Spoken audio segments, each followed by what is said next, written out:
උසස් පෙළ ජීව විද්‍යා විෂය නිර්දේශයේ 6 වෙනි පාඩම ප්‍රවේණ විද්‍යාව. අපි එකේ මේ වෙනකොට අපි ඉන්නේ මෙන්ඩලීය නොවන ප්‍රවේණි රටා සාකච්ඡා කරමින් ඉන්නේ. මෙන්ඩලීය ප්‍රවේණිය අවසන් කරලා අපි මෙන්ඩලීය නොවන ප්‍රවේණි රටාවලට ආවා.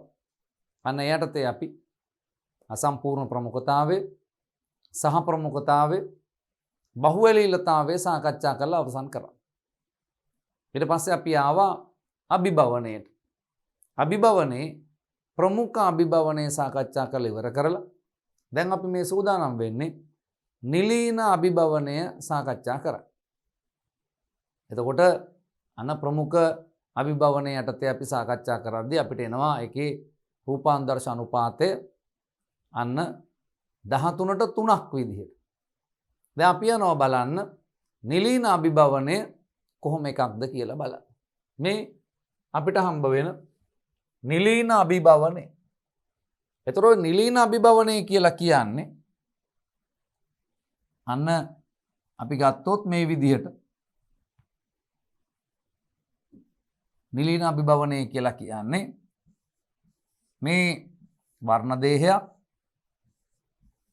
අන්න මේ වර්ණ දේහවල අපිට හම්බ වෙනවා ඇලීල තියෙනු අපි ගමු කැපිටල් A කියලා.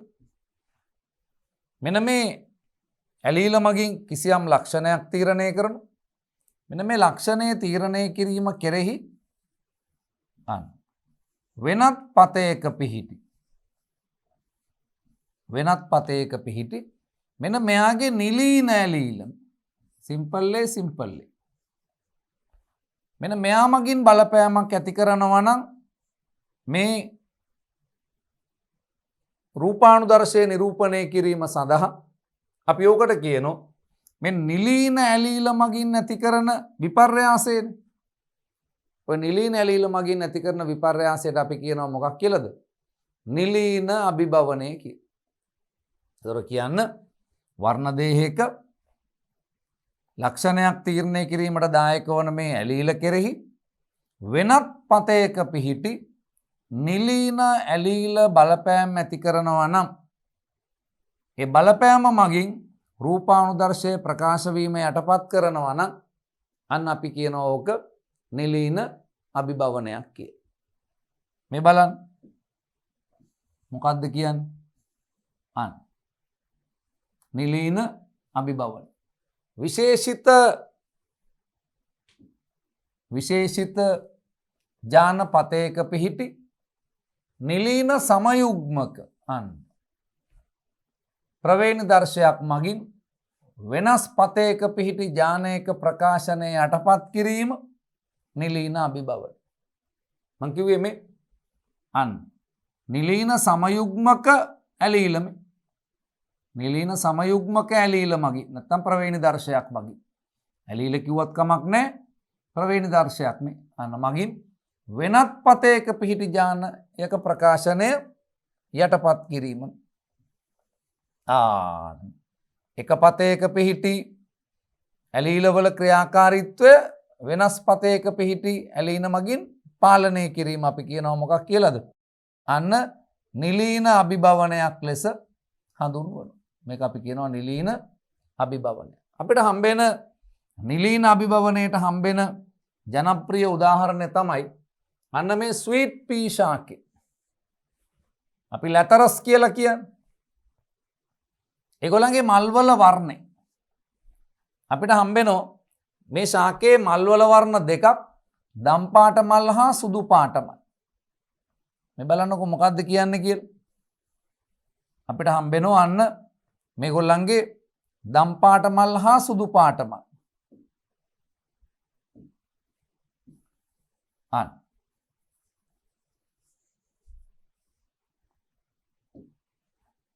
දම් පාට මල් දම් පැහැ මල් සුදු පාට මල් සුදු පැහැ මල්. ඔත මල් දම් පාට වෙන්න නම් මේගොල්ලන්ගේ තියෙන්න ඕනලු මෙන්න මේ කැපිටල් A කැපිටල් B ඒ කියන්නේ මෙන්න මේ A හා B කියන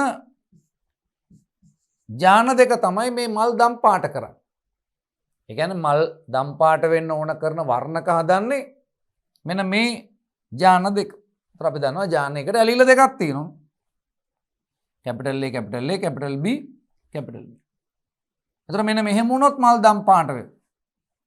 එතකොට capital A simple A වෙලා capital B වුණත් මල් දම් පාට වෙනවා. එතකොට capital A simple A capital B simple B ඒත් මල් දම් පාට වෙනවා. එතකොට මේ අවස්ථාව අපි කියන්නේ මොනවද? දම් පාට මල් ලම්බේ. හැබැයි මෙන්න මේගොල්ලන්ගේ ක්‍රියාකාරීත්වයට බලපෑම් ඇති කරන්න පුළුවන් කාටද? අර simple A කවුද? simple A එමත් නැත්නම් simple B simple. එතකොට මේ ඇලීල සංයුතිය තිබුණොත් මල් දම් පාට වෙනවා. හැබැයි බැරි වෙලා හරි මෙන්න මේ නිලීන සමයුග්මක තත්වයක් ආවොත් ඒ ඇලීල දෙකක් තිබුණොත් එහෙනම් මොකද වෙන්නේ? අන්න මල් සුදු පාට වෙනවා දකින්න පුළුවන් වෙයි. මේ බලන්න. අන්න. එතකොට අපිට කියන්නේ මොකක් කියලාද? ස්වීට් පී ශාකයේ මල් වල වර්ණය තීරණය කරනුවේ කවුරු මගින්ද? A හා B ජාන මගින්. A හා B ජානවල A හා B ඇලීල දෙකම දම්පෑ මල් සෑදීමට අවශ්‍ය සංයෝග නිපදවු. එහෙයින් මල් දම්පාට වෙන්නේ A හා B ඇලීල පැවතුනොත් විතරයි. capital A capital B තියෙන්න ඕන මල් දම්පාට වෙයි. අපි ගත්තෙමි. මෙහෙම වුණොත් මල් දම්පාට වෙයි. පැහැදිලිද? දැන් මොකද කියන්නේ? මේ බලන්න. නිලීන සමයුග්මක ඇලීල වන simple A simple B ඇලීල මගින් මල් වර්ණවත් වීම නිෂේධනය කරනවා. ඒ කියන්නේ අදාළ සංයෝග හදන්න දෙන්නේ නෑ simple A. එහෙමත් නැත්නම් simple B තිබුණොත්. එතකොට capital B තමයි මල් වර්ණවත් වීමට අදාළ සංයෝග හදන්නේ. simple B ඇලීල සැකැස්ම අර කියන ඇලීල සැකැස්මත් එක්ක තිබුණොත් අන්න මල් වල වර්ණය ඉස්මතු වෙන්නේ නැහැ. අදාළ සංයෝග හැදෙන්නේ නැහැ. මල් සුදු පාට වෙනවා දකින්න පුළුවන්. ඒතර මේ අපි කියනවා මොකක් කියලාද? අන්න අපිට හම්බ වෙන simple B ඇලීල මගින් මල් වර්ණවත් වීම නිෂේධනය කරනවා. එවිට සුදු පාට මල් ලැබේ. නම් කිව්වේ මෙන්න දම් පාට මල් අරන් දෙන විදිය මේගොල්ල හිටියොත් එහෙනම් මොකද වෙන්නේ? අන්න සුදු පාට මල් ලැබෙනවා දකින්න පුළුවන්. අන්න මේ බලන්න. මම ඔයගොල්ලන්ට කිව්වේ මේන් තියෙන මේ ලක්ෂණයක් තීරණය කරන ඇලීල දෙක මේ ඇලීල දෙකට බලපෑම් ඇති කරනවා මෙන්න මේ වගේ නිලීන සමයුග්මකයෙක්. කොහොම එක්කෙනෙක්ද? නිලීන එක්කෙනෙක්. මේ simple පේනවා. simple. එයා බලපෑම් ඇති කරලා මේ වර්ණක හැදෙන එක නිෂේධනය කරලා දම් පාට මල් දෙන්න නැතුව සුදු පාට මල් දෙන්න. මං කිව්වේ මේ capital A දෙකයි capital B දෙකයි. මෙන්න මේ සංකලන හතරම මල් දම් පාට කරනවා. හැබැයි මේ capital A capital B තිබුණට ඒගොල්ලත් එක්ක ඒගොල්ලන්ගේ simple ලකුණු තිබුණොත් ඒ කියන්නේ නිලීන සමයුග්මක අවස්ථා තිබුණොත් මොකද වෙන්නේ? මල් සුදු පාට වෙනවා. සරල උදාහරණයක් ගන්නකො. මේ මොකද්ද වෙන්නේ? capital A දෙකක් එක්ක capital A දෙකක් නම් මල් දම් පාටයි. හැබැයි ඒ capital A දෙකක් එක්ක simple B දෙකක් තිබුණොත් අන්න මල් සුදු පාට වෙනවා. ඇයි? මෙන්න මේ නිලීන සමයුග්මක ඇලීල මගින් මේ කැපිටල් A ඇලීල වලින් වර්ණක නිපදවීම නිෂේධනය කරනවා. ඒ වගේම කැපිටල් B දෙකක් එක්ක සිම්පල් A දෙකක් තිබ්බොත් අපි දන්නවා කැපිටල් B වලටත් පුළුවන් වර්ණක හදන්න ඕන කරන සංයෝග හදන්න. හැබැයි එම වර්ණක හදන්න ඕන සංයෝග මෙයාට හදන්න පුළුවන් වුණාට සිම්පල් A ඇලීල දෙකක් තිබුණොත් මේ වර්ණක හදන එක නිෂේධනය කරනවා. ඒ විතරක් නෙමෙයි කැපිටල් A සිම්පල් Aත් එක්ක සිම්පල් B දෙකක් තිබ්බොත් ඒත් එහෙමම. මෙයා වර්ණක හදන්න ඕන කරන සංයෝග නිපදවනවා. හැබැයි ඒ නිපදවන එක මේ ඇලීල දෙක මගින් නිෂේධනය කරනවා. ඒත් එක්ක අපිට හම්බෙනවා simple A capital B simple B. එතකොට කැපිටල් B සිම්පල් B ටත් පුළුවන් වර්ණක හදන සංයෝග හදන්න. හැබැයි සිම්පල් A මගින් මක් කරනවද? ඒ වැඩේ නිෂේධනය කරනවා. එතකොට මෙහෙම වුණොත් සිම්පල් A සිම්පල් B තිබුණොත් කොහොමටත් වර්ණක හැදෙන්නේ නැහැ. මෙතෙන්ට අර තර්කය දාන්න බෑ දරුවෝ. මෙතනට ඒ තර්කය යොදන්න බෑ. ඇයි? සිම්පල් ලකුණුනේ ඔක්කොම තියෙන. කොහොමටත් වර්ණක හැදෙන්නේ නැහැ. ඇයි? වර්ණක හදන්න නම් කවුරු ඉන්න ඕනද? අන්න වර්ණක හදන්න කැපිටල් A එහෙමත් නැත්නම් කැපිටල් B ඉන්න ඕන. එතකොට කැපිටල් A තිබුණත් වර්ණක හැදෙනවා. කැපිටල් A සිම්පල් A තිබ්බත් වර්ණක හැදෙනවා. ඒ වගේම කැපිටල් B තිබ්බත් වර්ණක හැදෙනවා. කැපිටල් B සිම්පල් B තිබ්බත් වර්ණක හැදෙනවා. එහෙනම් තමයි අපි කියන්නේ මේ හතරම වර්ණවත්. මේගොල්ලන්ට වර්ණක හදන්න බැරි හින්දා මේගොල්ලෝ මොකද වෙන්නේ? අන්න මේ ලබා දෙනවා මොනවද? සුදු පාට මල්. සුදු පැහැ මල් ලබා දෙනවා. පැහැදිලිද? තේරුණාද වැඩේ? එහෙනම් ඔන්න නිලීන අභිභවනය කියලා කියන්නේ කිසියම් ඥානයක ක්‍රියාකාරීත්වයේ කෙරෙහි වෙනස් පතයක පිහිටි නිලීන සමයුග්මක ඇලීල මගින් අන ප්‍රකාශනය යටපත් කිරීම අපි කියනවා මොකක් කියලාද? නිලීන අභිභවනය. මේකට උදාහරණ විදියට අපි ගන්නේ ස්වීට් පී ශාකය. පැහැදිලිද? ප්‍රමුඛ අභිභවනයට අපි ගත්තා ලැතරස්. එහෙමත් නැත්නම් හෙන්දිරික ශාකය. අන්න අපි මේගොල්ලන්ගේ අන්න අපි ගන්නවා නිලීන අභිභවනයට ස්වීට් පී ශාකය අපි පාවිච්චි කරනවා. මේ බලන්න. අන්න. එතකොට අපි මුහුංකරණයක් කරලා බලමු. අපි දන්නවා මේ දම්පාට මල් නම් කැපිටල් A කැපිටල් B තමයි දම්පාට මල් අපිට අරන් දෙන්නේ. සුදු පාට කියලා කියන්නේ ඒකේ නිලීන සමයුග්මක තත්ත්වය. ඒතර අපි ගමු මේ විදියට. අන්න. ජනකයින්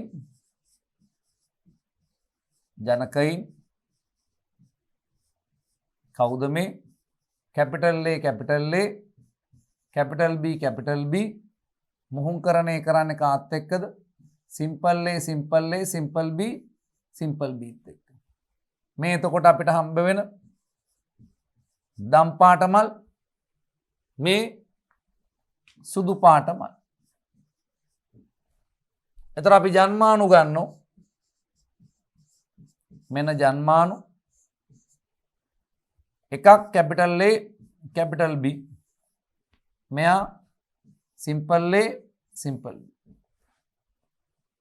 මුහුංකරණය කරයින් පස්සේ අපිට හම්බෙනවා capital A simple A capital B simple B. මේ අන්න දම් පාටයි.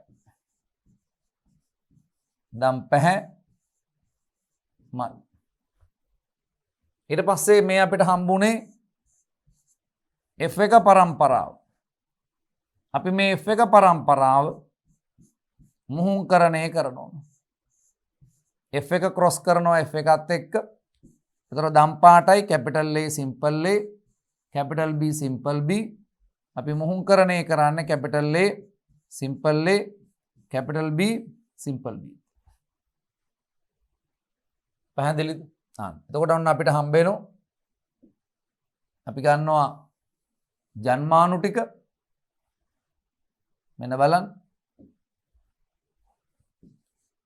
ජන්මානු දැන් මේවා අවස්ථා කීපයකදීම අපි මෙහෙම ජන්මානු ගත්තා ඒ හින්දා මේ මෙන්ඩල්ගේ දෙවන නියමයෙන් අපිට ඕනනම් පුළුවන් මේ වගේ තැනකට ලියන්න දරුවෝ මෙන්ඩල්ගේ දෙවන නියමයට අනුව ජන්මානු මේ මෙන්ඩලීය නොවන ප්‍රවේණි රටා වුණාට මේකෙදි ජන්මානු ගන්න අපිට කියලා දුන්නේ මෙන්ඩල්. ඒ හින්දා අපිට පුළුවන් මෙන්ඩල්ගේ දෙවන නියමයට අනුව ජන්මානු අපිට ගන්න පුළුවන්.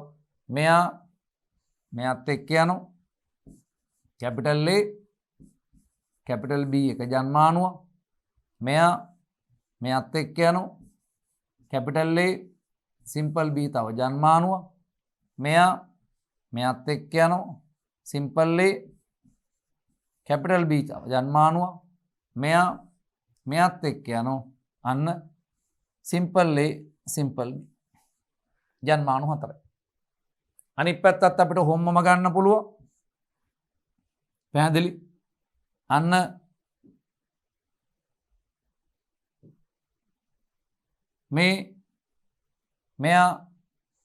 මෙයාත් එක්ක යනවා කැපිටල් A කැපිටල් B එකක්. මෙයාත් එක්ක යනවා කැපිටල් A සිම්පල් B එකක්. මෙයාත් එක්ක යනවා සිම්පල් A කැපිටල් B එකක්. මෙයාත් එක්ක යනවා සිම්පල් A සිම්පල් B එකක්. ඔන්න ජන්මානු මෙයාත් එක්ක ගියේ මෙයාත් එක්ක ගියා මෙයාත් එක්ක ගියා මෙයාත් එක්ක ගියා. ජන්මානු 8ක් අපිට හම්බ වෙනවා. පැහැදිලිද? ජන්මානු 8ක් අපිට හම්බ වෙනවා.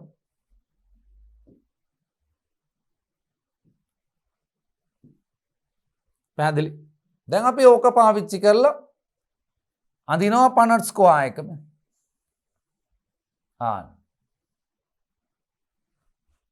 එතකොට ඔන්න ජන්මානු ටික ගත්තා.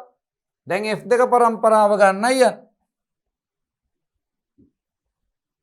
F2 පරම්පරාව ගන්නයි යන්නේ. ඒකෙදි අපි පනට් ස්ක්වයර් එක ඇඳ ගන්නවා මේ.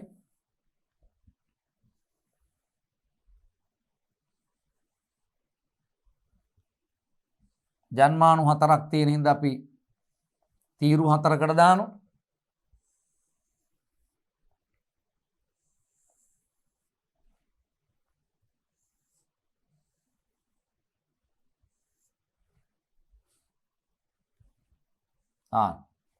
මේ පැත්තේ අපි ගමු ඩිම්බ මේ සුක්‍රාණු එමත් නැත්නම් පරාග නැත්නම් මේ ජයජන්මානු පුංජන්මානු මෙතන අපි දාගමු කැපිටල් A කැපිටල් B එක ජන්මානුව කැපිටල් A සිම්පල් B තව එකක් සිම්පල් A කැපිටල් B තවත් එකක් සිම්පල් A සිම්පල් B.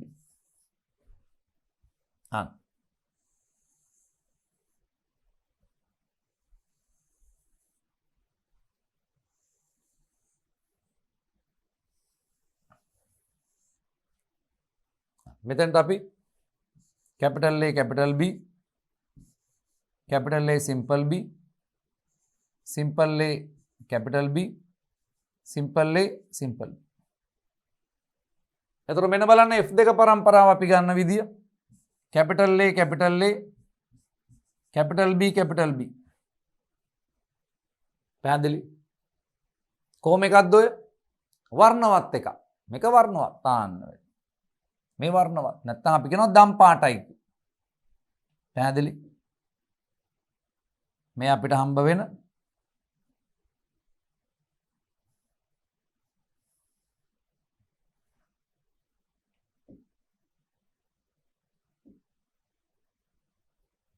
අන්න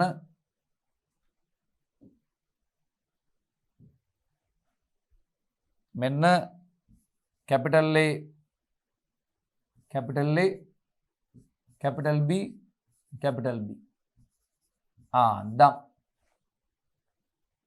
මේ capital A, capital A, capital B, simple B. දම්. capital A, simple A, capital B, capital B. දම්.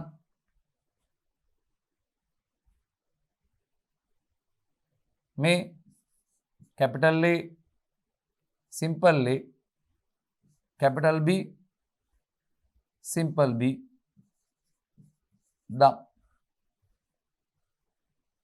මෙතනදී අපිට හම්බෙනවා capital A, capital A, capital B, simple B. දම්. පැහැදිලිද?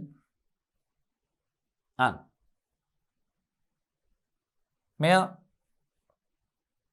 capital A, simple A, capital B, capital B. දම්. මේ capital A, simple A, capital B, simple B. දම්. පැහැදිලි? මෙන්න ඊළඟ එකම capital A, simple A, capital B, simple B. දම්. මේ capital A, simple A, capital B, simple B. දම්.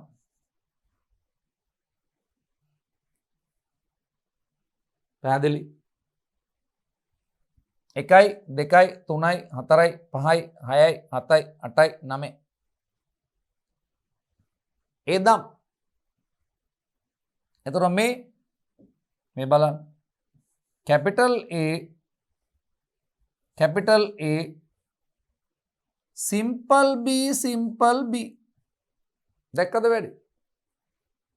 මොකද simple A දෙකක් හෝ simple B දෙකක් මගින් වර්ණක හැදෙන එක නිෂේධනය කරනවා. එහෙනම් මොකද්ද වෙන්නේ? සුදු පාටයි. ඉතින් සුදු පාටයි කියලා ඉතින් මට සුදු පාටින් ලියන්න බෑනේ. එහෙනම් මම නිල් පාටින්ම ලිව්වා. බෑ. පැහැදිලි? එතකොට මෙයා capital A, simple A, simple B, simple B. ඒත් මොකද්ද වෙන්නේ? සුදු පාටයි. මේ simple A, simple A, capital B, capital B. අපි දන්නවා capital B, capital B මගින් වර්ණ එනවා. හැබැයි simple A දෙකක් තිබ්බොත් මල් සුදු පාටයි. සුදු පාටයි. පේනවද වැඩි?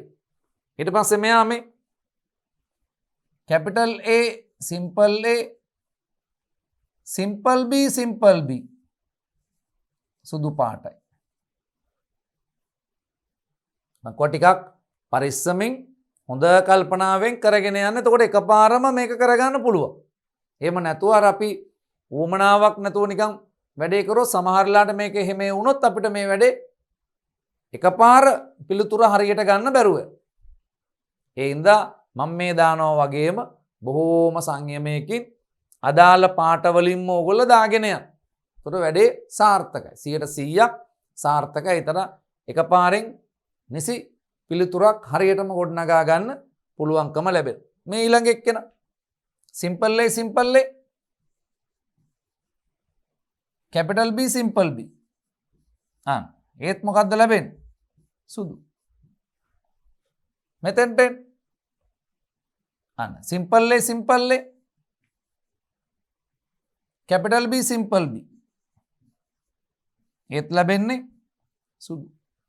අන්තිම එක්කෙනා simple A, simple A, simple B, simple B කොහොමද දරුවෝ සුදු? පැහැදිලිද? එතකොට ඔන්න අපිට හම්බ වෙනවා දම් පාටයි කීයක්ද බලන්න.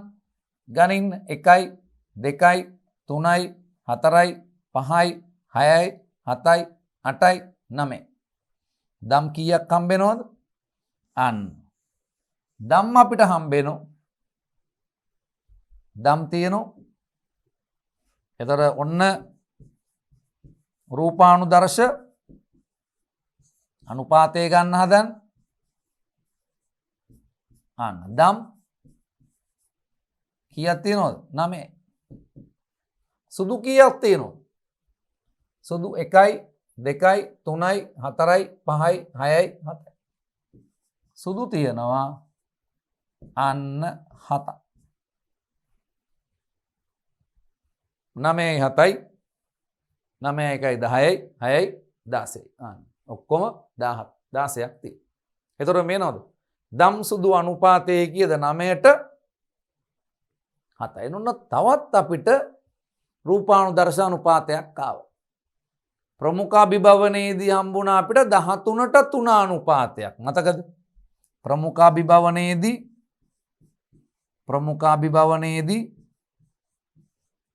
අපිට හම්බුනේ 13ට 3 අනුපාතයක්. ඒක. නිලීන අභිභවනයේදී අපිට හම්බෙනවා අන්න මොකද්ද? අන්න 9ට 7 අනුපාතය. එතකොට මෙන්ඩල් කිව්ව විදියට අපිට අනුපාතය ආවේ 9ට 3ට 3ට 1. එතකොට මේ 9ට 3ට 3ට 1 අනුපාතය නිලීන අභිභවනයකදී මොකද්ද වෙන්නේ? අන්න 9ට 7ක් ලෙස වෙනස් වෙලා තියෙනවා. ප්‍රමුඛ අභිභවනයේදී 13ට 3ක් ලෙස වෙනස් වුණා. මතකද? අන්න ඔන්න එහෙමනම් නිලීන අභිභවනය අපි මක් කරලා පෙන්වුවද? ඔබට කරන විදිහ බොහෝම පැහැදිලිව අපි සාකච්ඡා කරා. මේ බලන්නකෝ. පිළිවෙලට බලන්න දරුවෝ. ආන්න. එතකොට අපි ප්‍රමුඛ අභිභවනය පැහැදිලි කරගන්න මෙන්න මුහුමක් ගත්තා. දම් මල් පිපෙන ශාකයක්. මේ සුදු එකක් මුහුම්කරණය කරපුවාම අපිට ලැබුණා දම්. ඊට පස්සේ මොකද කරේ? මේ දෙන්න මුහුම්කරණය කරපුවාම අපිට හම්බෙනවා මොකද්ද? මේ අපි ජන්මානු ගත්තා. මෙතන ජන්මානු 4යි. මේ පැත්තෙන් ජන්මානු 4යි. එක පනට් ස්ක්වයර් එකට දැම්මා. දාලා F2 පරම්පරාව අපි අන්න ගත්තා. F2 පරම්පරාව ගත්තා. F2 පරම්පරාවේ අපිට හම්බුණා මොනවද? අන්න දම් පාට සුදු පාට දෙකම හම්බුණා. කොච්චරක් හම්බුණාද අපිට? මෙන්න අනුපාතය රූපානුදර්ශ අනුපාතය අපිට හම්බුණා. කීයක් කියලාද? අන්න රූපානුදර්ශ අනුපාතය දම් සුදු 9ට 7ක් කියලා රූපානුදර්ශ අනුපාතය හම්බුණා. පැහැදිලිද? අන්න. දැන් මේ මම ලියපු එකනේ. මම ඔබට ලියලා පෙන්නුවා. ඒ මම ආදර්ශයෙන් ඔබට පෙන්වන්නේ ඔබත් ඔය විදිහටම ලියලා බලන්න ඕන. එහෙම නැතුව අපි මුද්‍රණය කරලා තියෙන එකක් දිහා බලාගෙන හිටියට ප්‍රවේණ විද්‍යාවේ ගණන් අපිට පුළුවන් වෙන්නේ නැහැ දරුවනේ. ඒ හින්දා අපි ලියලියාම බලන්න වෙනවා. ඒ හින්දා ඔන්න මමත් ඔබට ලියලම පෙන්වන්නේ ඒකයි. කිසිදු කම්මැලිකමක් හදාගන්න එපා. හරි ආසාවෙන් කරන්න පුළුවන් කොටසක් මේක. පැහැදිලි? මේවා මහා ගොඩක් මතක තියාගන්න සිද්ධාන්ත නැහැ. අපි දන්නවා ජීව විද්‍යා විෂය නිර්දේශයේ බොහෝමයක් පාඩම් අපිට තියෙන පාඩම් කරන්න.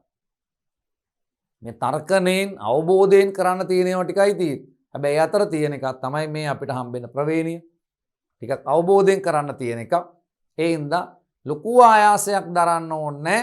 පොඩි කැපකිරීමක් කරලා අන්න පොඩි තමන්ගේ අර චින්තන ශක්තිය පාවිච්චි කරලා හිතන්න පුළුවන් එක පාවිච්චි කරලා මේකෙන් ලේසියෙන් ලකුණු ටිකක් අපිට ගන්න පුළුවන් වෙනවා. ඒ හින්දා කිසිදු හේතුවක් මත මේ ප්‍රවේණ විද්‍යා කොටස් විභාගෙදී අතාරින්න එපා. මේ ප්‍රවේණිය කියන පාඩම ආසාවෙන් කරලා ඒකෙන් ලේසියෙන් විභාගෙදී ලකුණු ටික ගන්න අපි උත්සාහ කරමු. මේ බලන්නකෝ එහෙමනම්. මෙන්න අපි යනවා අපේ මුහුම්කරණයට.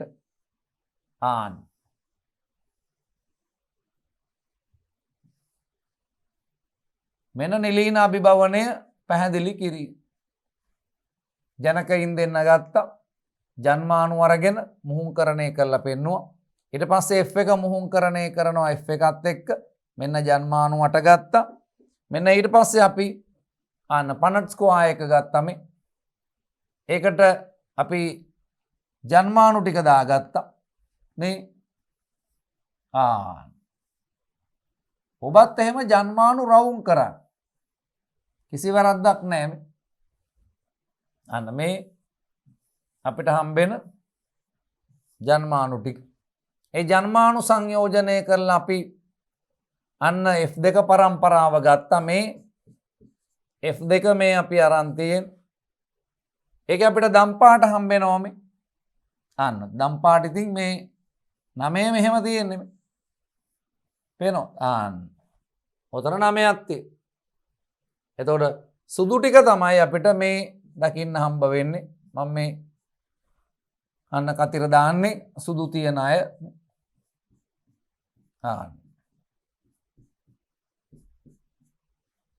පැහැදිලි? එතකොට අපිට දම් 1 2 3 4 5 6 7 8 9ක් හම්බෙනවා. දම් පැහැමල් 9ක් හම්බෙනවා. සුදු පාට මල් අපිට 7ක් හම්බෙනවා. 1 2 3 4 5 6 7යි. 9ට 7 අනුපාතකින් අපිට හම්බෙනවා. F2 පරම්පරාවේ රූපාන්දර්ශ අනුපාතය දම් පැහැමල් 9කට සුදු පැහැමල් 7ක්. හැමතිස්සෙම මේ රූපානුදර්ශ දරුවන එකතු කරලා බලන්න. ඇයි මේ පනස් ස්ක්වයර් එක ඇතුලේ දරුවෝ 16 දෙනෙක් ඉන්නවා. එහෙනම් මේ එකතුව කීයක් එන්න ඕනද? 16ක් එනවා. දැන් ඔබ මේ ගාන හදලා ඉවර වෙලා ඔබට දම් පාට මල් 9ක් හම්බෙනවා. ඔබට සුදු පාට මල් 6ක් හම්බෙනවා. ඔබ ගණපුවම 6යි හම්බෙන්නේ. ඒතර 9ට 6යි කියලා දානු. එහෙම දැම්මොත් වැරදි. ඇයි හේතුව? එකක් අනුපාතයේ වැරදි. අනික වැරදිද කියලා අපි බලා ගන්න තියෙන විදිය තමයි එකතු කරපුවාම මුළු සංඛ්‍යාව කීයක් එන්න ඕනද? 16ක් එන්න ඕන. පැහැදිලිද? මෙන්න එහෙමනම් අපිට ඔය තියෙන හම්බෙච්ච කාරණේ F2 පරම්පරාවේ A හා B ඇලීල දරන ශාක නැත්නම් දම් සහිත ප්‍රවේණ දර්ශ අනුපාතය 16න් 9ක් තියෙනවා. පැහැදිලිද? දම් පාට මල් තිබ්බ කොච්චරද? ආන්න දම් පාට මල් තිබ්බ මේ 9ක්. ඔක්කොම කීයක් තියෙනවද? තොර දම් අපිට හම්බෙනවා කීයක්ද? මුළු අය 16යි 16න් 9ක් දම්. මේ 16න් 7ක් තමයි අපිට හම්බෙන්නේ කීයද? අන්න සුදු පාට මල් අපිට හම්බ වෙයි. එතකොට මේ අන්න සිම්පල් A හා කැපිටල් B එකක් දරන සංඛ්‍යාව අපි අරන් බැලුවොත් එහෙම අපිට 3 දෙනෙක් හම්බෙනවා. කැපිටල් A සිම්පල් A හා කැපිටල් B එකක් දරන සංඛ්‍යාව. මේ බල මේකෙන් අපිට ගන්න පුළුවන් ලේසි. මේක අපිට ලේසියෙන් ගන්න පුළුවන්. අන්න කීයක් තියෙනවද? සිම්පල් A දෙකකුයි කැපිටල් A එකක් දරන සංඛ්‍යාව අන්න 16 3ක් අපිට හම්බෙනවා. කැපිටල් A එකක් හා සිම්පල් B දෙකක් ඇලීල දරන ප්‍රවේණ දර්ශ අනුපාතය 16න් 3ක් හම්බෙනවා. සිම්පල් A සිම්පල් B ඇලීල දරන ප්‍රවේණ දර්ශ අනුපාතය 16න් 1යි මේ. එයා පේන්නම තියෙනවා. 1යි තියෙන්නේ. ඔක්කොම 16ක් තියෙනවා මේ එකක් තියෙනවා. පැහැදිලි? ඒවා හරි ලේසි ඒවා. අපහසු ඒවා නෙවෙයි. එතකොට මෙන්න මේ කැපිටල් Aත් එක්ක ඊළඟ එක්කෙනා කවුරු හෝ කමක් නැහැ. කැපිටල් Bත් එක්ක ඊළඟ එක්කෙනා කවුරු වුණත් අපිට 16න් 9ක් ඉන්නේ. පැහැදිලි? එතකොට මෙතන කැපිටල් A අන්න capital B capital A simple A capital B simple B. එහෙම අය කී දෙනෙක් ඉන්නවද? 9ක් පනට් ස්ක්වයර් එක ඇතුලේ ඉන්නවා. එහෙනම් 16න් 9. සිම්පල් A මේක තමයි අපි කියන්නේ මේ කියපුවා මේ. සිම්පල් A එක්ක කැපිටල් B ඊළඟ එක මොකක් වුණත් කමක් නැහැ. එහෙම අය 16න් 3ක් ඉන්නේ. කැපිටල් A ඊළඟ එක්කෙනා කවුරු වුණත් ඒ කියන්නේ කැපිටල් A වෙන්නත් පුළුවන්. කැපිටල් A සිම්පල් A වෙන්නත් පුළුවන්. සිම්පල් B දෙකක් තියෙන අය 16න් 3ක් ඉන්නේ. සිම්පල් B අය 16න් එකක් ඉන්නවා. මෙයා අපිට අන්තිමට පනට් ස්ක්වයර් එකේ හම්බෙන පෙට්ටිය ඇතුලේ ඉන්නේ මෙයා. ඉතින් මේ අර තියෙන පනට් ස්ක්වයර් එකෙන් ගන්න තියෙන්නේ. හිතුව විභාගයට දරුවෝ මෙන්න මෙහෙම ප්‍රශ්න කෑල්ලක් අහන්න පුළුවන්. එතකොට එකපාරට ළමයි බය වෙලා කල්පනා කරනවා මෙහෙම ඒවා කොහෙද තියෙන්නේ මේ මොකද්ද මේ අනේ නෑ ඔබට තියෙන්නේ පනට් ස්කෝයා එකේ මෙයා කී පාරක් කියවෙනවද මෙයා කී පාරක් කියවෙනවද අපි පනට්ගේ චතුරාස්‍රය ඇතුලේ මේ වගේ අය 9 පාරක් කියවුණා එහෙනම් ඔක්කොම අය 16යි 16න් 9 මේ જાති අය 3 පාරක් කියවෙලා තියෙනවා අපි කියනවා 16න් 3යි මේ જાති අය ඒ කියන්නේ capital A simple B simple B capital A simple A simple B simple B 3 පාරක් කියවෙලා තියෙනවා මෙහෙම අය එක පාරක් කියවෙලා තියෙනවා එහෙනම් මේ අනුපාත ටික අහන්න පුළුවන් ඔබට ඊළඟ ව්‍යුහගත රචනා ප්‍රශ්නයක් විදිහට මේ 4 දෙනා දීලා අපෙන් අහනවා මේ ලැබෙන අනුපාත කීයද කියලා. ඒතර මතක තියාගන්න ඕන්න එහෙමනම් නිලීන අභිභවනයේදී ප්‍රමුඛ අභිභවනයේදී අපිට රූපාන්තරශ අනුපාතය ආවේ 13ට 3යි. නිලීන අභිභවනයේදී අපිට රූපාන්තරශ අනුපාතය 9ට 7ක් විදිහට හම්බ වුණා.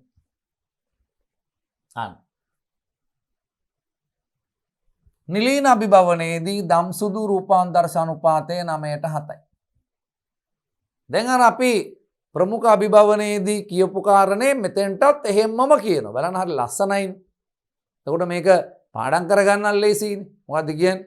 අපි ප්‍රමුඛ අභිභවනයේදීත් කිව්වා මෙන්ඩලීය නියම වලට අනුව නැත්නම් මෙන්ඩලීය මූලධර්ම වලට අනුව මෙන්න මේ වගේ අවස්ථාවක මම කිව්වේ capital A simple A capital B simple B capital A simple A capital B simple B මෙන්න මේ වගේ අවස්ථාවක අපිට ලැබෙන්නේ මෙන්ඩල් කිව්ව විදියට 9ට 3ට 3ට 1 අනුපාතය. හැබැයි නිලීන අභිභවනයේදී මේ 9ට 3ට 3ට 1 අනුපාතය වෙනස් වෙලා මොකක්ද අපිට ලැබෙන්නේ? 9ට 7ක අනුපාතයක් ලැබෙනවා. ඒක කියන්නේ නිලීන අභිභවනය ඉවරුණයින් පස්සේ අන්තිම වාක්‍ය විදියට ලියලා එන්න විභාගෙට අන්න නමුත් සාමාන්‍ය මෙන්ඩලීය මූලධර්ම වලට අනුව මෙවැනි මුහුමකදී අන්න 9ට 3ට 3ට 1 අනුපාතයක් ලැබෙන්නේ අන්න නමුත් මේ 9ට 3ට 3ට 1 අනුපාතය 9ට 7ක් ලෙස වෙනස් වෙලා තියෙනවා එහෙනම් මේක අපි කියනවා මොකක් කියලාද මෙන්ඩලීය ප්‍රවේණික මූලධර්ම වලින් මෙය අපගමනය වී ඇත. හැබැයි ඔබ මතක තියාගන්න ඕන දරුවෝ 9ට 7යි කියන්නේ නිලීන අභිභවනයක් 13ට 3යි කියන්නේ අන්න 13ට 3යි කියන්නේ මොකක් කියලාද 13ට 3 ඔබ කියන්න ප්‍රමුඛ අභිභවනය. මොකද මේවා ලොකු ප්‍රශ්නයක නැතුව පුංචි ප්‍රශ්නයකදී MCQ එකකදී මේක දාපු ගමන් ඕගොල්ලන්ට එකපාරටම එන්නේ. අපිට ප්‍රශ්නයක් අහපුවාම පෝගනාටුම් ජීවන චක්‍රය විස්තර කරන්න කියලා අපිට ඒක හරි ලස්සනට පෙවිලා පේනවා පෝගනාටුම් අන්න මේකේ කඳපත්‍ර තියෙනවා මුල් නෑ මූලාභ තියෙන්නේ පුංජන්මානුශාකයේ ජයජන්මානුශාකයේ කියලා වර්ග දෙකක් තියෙනවා. මේගොල්ලන්ගේ ජන්මානුශාක තමයි ප්‍රමුඛ. කොහොම කියලා හරිය ලස්සනට චිත්‍රයක් ගලාගෙන එනවා. හැබැයි අපිට අහපුවාම මේ පෝගනාටුම් ජීවන චක්‍රේ බීජාණු මාතෘ සෛල වලින් බීජාණු සෑදීමේදී සිදුවන විභාජන ක්‍රියාවලිය මොකක්ද කියලා එකපාරට අපි පොඩ්ඩක් අපිට ජීවන චක්‍රයට ගිහිල්ලා ඒක ඇතුලෙන් බීජාණු ශාකයට ගිහිල්ලා ඒක ඇතුලෙන් මාතෘ සෛල වලට ගිහිල්ලා ඒකේ ඌනනයක්ද වෙන්නේ අනූනනයක්ද වෙන්නේ කියන එක ටිකක් අමාරුයි පොඩි සංකීර්ණ ගතියක් තියෙනවා. එහෙනම් මේ තැන් වලින් ප්‍රශ්න අහපුවාම අපිට පොඩ්ඩක් ඒ ප්‍රශ්න වලට පිළිතුරු සැපයීමේදී පොඩි ආයාසයක් දරන්න වෙනවා. ඒ හින්දා මේ සියුම් තැන් හරියටම අපිට අවබෝධයක් තියෙනවා. ඒක හරි වටිනවා. සියුම් තැන් නිවැරදි අවබෝධයක් තියෙන්න ඕන හේතුව අර එක ලකුණක් ගන්න වැඩේට. MCQ පේපර් එකේ අපිට ලකුණක් ගන්න ඔය පොඩි තැන් අපි අතපසු කරන්න හොඳ නෑ. හින්දා ප්‍රමුඛ අභිභවනයක් නම් 13ට 3යි අනුපාතය. නිලීන අභිභවනයක් නම් 9ට 7යි අනුපාතය. මේ අනුපාත දෙක ගැන හොඳ අවබෝධයක් තියාගන්න. ඔන්න අපි අභිභවනය කියන මෙන්ඩලීය නොවන ප්‍රවේණික රටාව විස්තර කර. එතකොට ඔබට විභාගයේදී රචනා ප්‍රශ්නයක් දෙන්න පුළුවන්. අභිභවනය යන්නේ අදහස් වන්නේ කුමක්දයි පැහැදිලි කර එය උදාහරණයක් මගින් පැහැදිලි කරන්න කියලා කිව්වොත් මම මේ කියපු ටික පිළිවෙලින් ඕනේ. ප්‍රමුඛ අභිභවනය වෙනම නිලීන අභිභවනය වෙනම අන්න අරගෙන පනට් ස්ක්වා දෙක ඇඳලා ඒකෙන් 13ට 3යි කියලා ප්‍රමුඛ අභිභවනයේදී අනුපාතය 9ට 7යි කියලා නිලීන අභිභවනයේදී අනුපාතය ලස්සනට අරගෙන පෙන්නන්න කම්ප්ලීට් ලකුණු 150ම හම්බෙනවා. රචනා ප්‍රශ්නයකට ලකුණු 150න් දෙන්න 150න් 150ම ගන්න පුළුවන්. එක ලකුණක්වත් අතපසු වෙන්නේ නැහැ. ඒ හින්දා මේ ඒකෙන් ප්‍රයෝජන ගන්න. ඒ හින්දා මේවා ආපහු ලියන්න. ඔබ මම කිව්වා වගේ රචනා ප්‍රශ්නයක් අපි මේ පාඩම ඉවරනවත් එක්කම අපි මීට අදාළ ප්‍රශ්න සියල්ල සාකච්ඡා කරනවා. හැබැයි ඊට කලින් ඔබ ප්‍රශ්නයක් තනියම ලියාගෙන අභිභවනය යන්නේ අදහස් වන්නේ කුමක්දයි උදාහරණ සහිතව පැහැදිලි කරන්න කියලා ප්‍රශ්නයක් ලියාගෙන ඔබ අභිභවනය හඳුන්වලා ඒක ප්‍රමුඛ අභිභවනය නිලීන අභිභවනය ලෙස ආකාර දෙකයි. ප්‍රමුඛ අභිභවනය ගැන විස්තර කරලා මොහොමක් කරලා අන්න 13ට 3 අනුපාතය අරගෙන නිලීන අභිභවනය ගැන කෙටියෙන් විස්තර කරලා ඒකට අන්න 9ට 7යි කියන අනුපාතය අරගෙන අන්න පෙන්වන්න. අවසානයේ මේ වාක්‍ය ලියන්න. මොකද කියන්නේ නිලීන අභිභවනයේදීත් අපි කියනවා අන්න මෙය 9ට 7ක් ලෙස වෙනස් වෙලා තියෙනවා. එහෙනම් මෙය මෙන්ඩලීය ප්‍රවේණික මූලධර්ම වලින් අපගමනය වී ඇත. පැහැදිලිද? අන්න. එන්න ඊළඟ ප්‍රවේණි විද්‍යා මූලධර්මය වෙන විදිහකට කිව්වොත් ඊළඟ මෙන්ඩලීය නොවන ප්‍රවේණි රටාව. ඔය පරණ සිලබස් එකේ එකපාරක් ඇහුවා ඔය මෙන්ඩලීය නොවන ප්‍රවේණි රටා කෙටියෙන් විස්තර කරන්න කියලා රචනා ප්‍රශ්නයක්. ඒක ආයෙ අහන්න පුළුවන්. හැබැයි එතකොට අපි අර දීර්ඝ විස්තර වලට යන්නේ නැහැ. අපි එහෙම රචනා ප්‍රශ්න අරගෙන මම ඔබත් එක්ක සාකච්ඡා කරන්නම්. කරලා ඔබට පෙන්නන්නම් ඒකෙදි උත්තර ලියනකොට සර් අභිභවනයට සර් කිව්වේ රචනා ප්‍රශ්නයක් අහන්න පුළුවන්. එහෙනම් සර් මේ මෙන්ඩලීය නොවන ප්‍රවේණි රටා කිව්වහම අසම්පූර්ණ ප්‍රමුඛතාවය සහ ප්‍රමුඛතාවය බහු ඇලීලතාවය මේ ඔක්කොම ටික කොහොමද සර් එතකොට රචනා ප්‍රශ්නයකට විස්තර කරන්නේ? ඔව් එතකොට අපි දැනගන්න ඕනේ අර සීමාවල් ටික මේවල ගැඹුරට යන්නේ නැතුව කෙටි පැහැදිලි කිරීම. එතකොට අපි අසම්පූර්ණ ප්‍රමුඛතාවය කෙටියෙන් පැහැදිලි කරා. බහු ඇලීලතාවය කෙටියෙන් පැහැදිලි කරා. සහ ප්‍රමුඛතාවය කෙටියෙන් පැහැදිලි කරා. එතකොට අපි අභිභවනයේදී ප්‍රමුඛ අභිභවනය ගැන චුට්ටක් කිව්වා. නිලීන අභිභවනය ගැන ටිකක් කිව්වා. ඒකද අපි මුහුංකරණය කරලා 9ට 7 ආරම් පෙන්නන ඒවා 13ට 3 ආරම් පෙන්න ඒවලට යන්නේ නැහැ. ඒකද අපි කියනවා මොකක් කියලාද? අන්න අපිට හම්බෙන ඊළඟ මෙන්ඩලීය නොවන ප්‍රවේණික රටාව තමයි අන්න බහුජාන ප්‍රවේණි.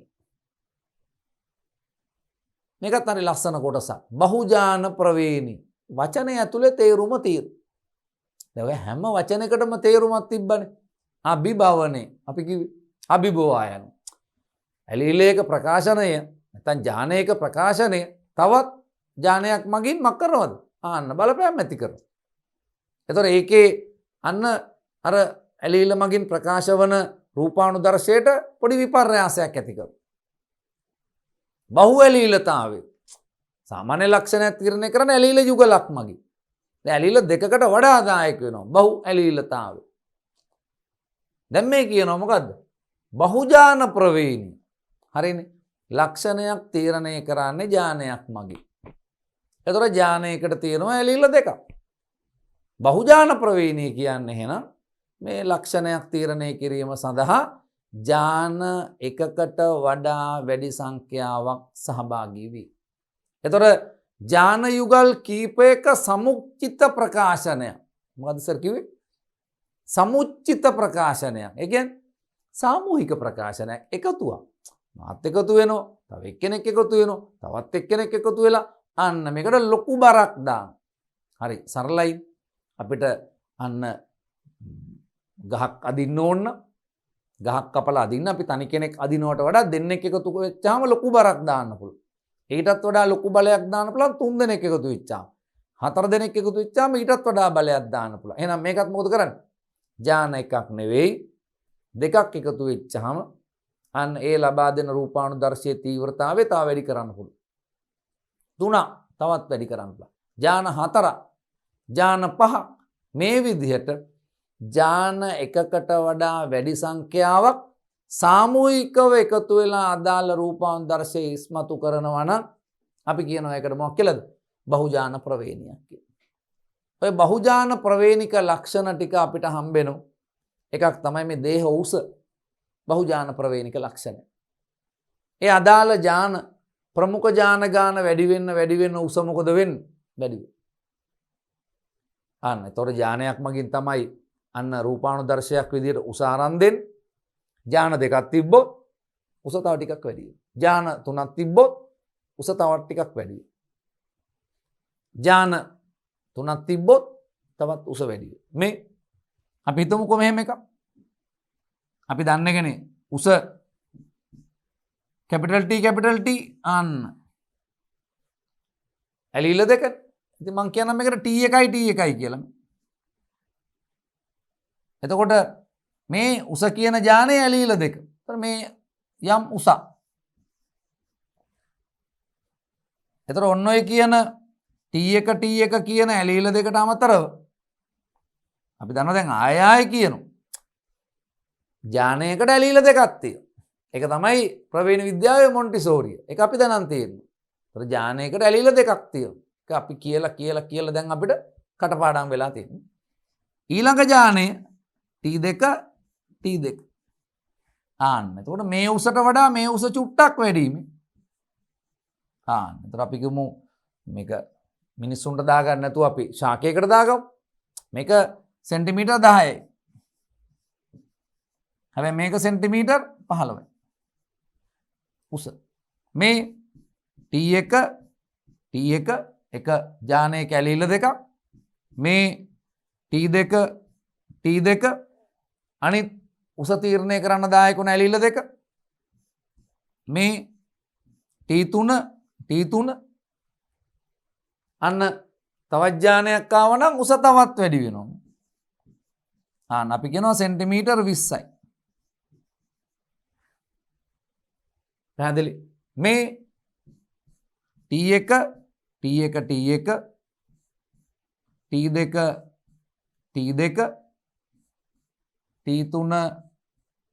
T4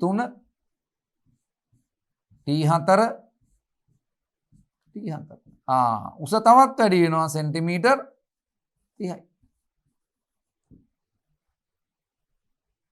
එතකොට මෙන්න බහුජාන ප්‍රවේණියම ඥාන යුගල් කීපයක් සමුච්චිත ප්‍රකාශනයක් විදිහට අදාළ රූපානුදර්ශයේ ඉස්මතු.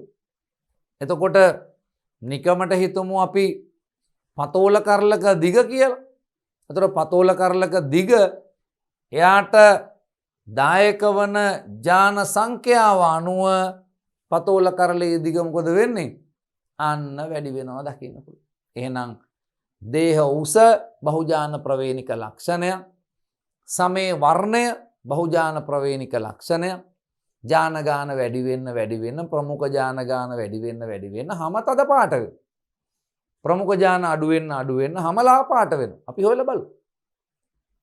එතකොට දේහ උස, සමේ වර්ණය, මේ අපිට අදාළම කාරණේ බුද්ධිය. අන බුද්ධිය බහුජාන ප්‍රවේණික ලක්ෂණය. ඥාන ගාන වැඩි වෙන්න බුද්ධිය මොකද වෙන්නේ? වැඩි වෙනවා. බුද්ධිය.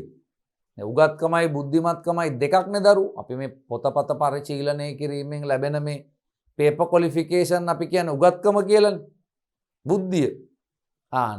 ඊට අමතරව භෝග ශාකවල අස්වැන්න බහුජාන ප්‍රවේණික ලක්ෂණ. ඥාන ගාන වැඩි වෙන්න වී කරලේ දිග වැඩි වෙලා වී කරලේ තියෙන වී ඇට එහෙමත් නැත්නම් බීජ ප්‍රමාණය වැඩි වෙනවා. ඊට අමතරව දෙනුන්ගෙන් ලැබෙන කිරි ප්‍රමාණය. කිරි නිපදවන ඥාන ගාන වැඩි වෙන්න එයා වරකට ලබා දෙන කිරි ප්‍රමාණය මක් වෙනවද? වැඩි වෙනවා. තොර මේවා අපි කියන්නේ බහුජාන ප්‍රවේණික ලක්ෂණ.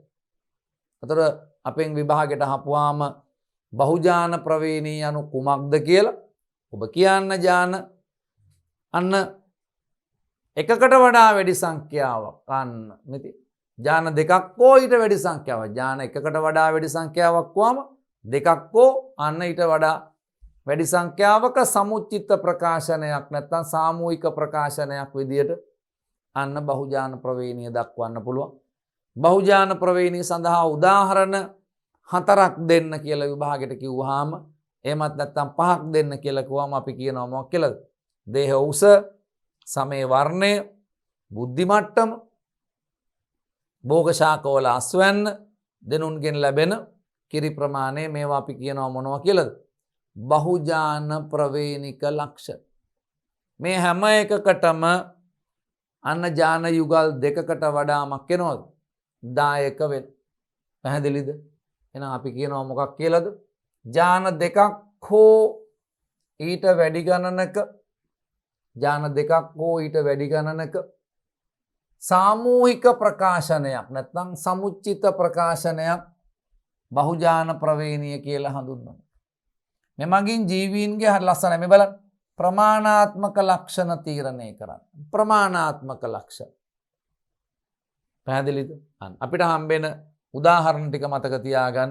දේහ උස, සමේ වර්ණය, බුද්ධි මට්ටම, භෝග ශාකවල අස්වැන්න, අන්න දෙනුන්ගෙන් ලැබෙන කිරි ප්‍රමාණය. මිනිසාගේ බහුජාන ප්‍රවේණිය මගින් තමයි සමේ වර්ණය තීරණය කරන්නේ. අපි හිතමු සමේ වර්ණයට අදාළ අන්න ABC කියලා ජාන 3ක් තියෙනවා කියලා මේ බලන්න. සමේ වර්ණයට අදාළ ABC කියලා ජාන 3ක් තියෙනවා. ඉතින් මේ හැම ජානයකටම මොනවාද තියෙන්නේ? අන්න ඇලීල තියෙනවා. එතකොට ඔන්න අපිට හම්බෙන්න පුළුවන් capital A capital A, capital B capital B, capital C capital C. එතකොට මෙතන තියෙන්නේ ප්‍රමුඛම ඇලීල තියෙන්නේ. එතකොට මේ ජානවල ප්‍රමුඛම ඇලීල ටිකක් තියෙන්නේ. එහෙම වුණොත් හැමට ලැබෙනවා තද පාට. අන්න අපි කියනවා අපේ ඉතින් තද කළු. පැහැදිලි. ඒ වගේම මේකේ තියෙන්න පුළුවන් අන්න මේ simple A simple A simple B simple B simple C simple C. ඒ කියන්නේ ප්‍රමුඛ ඇලීල එකක්වත් නැහැ. එහෙනම් අපේ අන්න හැමේ මෙලනින් නිපද වෙන්නේ නැහැ. මෙලනින් රහිත හැමක් ඒ කියන්නේ සුදු පාට හැමක් තියෙන්න පුළුවන්. අන්න පැහැදිලිද? සුදු පැහැය. දැන් අතර අන්න අපිට හම්බ වෙනව මොනවද? විවිධ ඇලීල සංකලනයන් තියෙන්න පුළුවන්. නිකන් හිතන්නකෝ මේ අතර තියෙන්න පුළුවන් එක්කෙනෙක් තමයි මොකද්ද? මේ බලන්න. අපි ඕක මෙහෙම ගමු.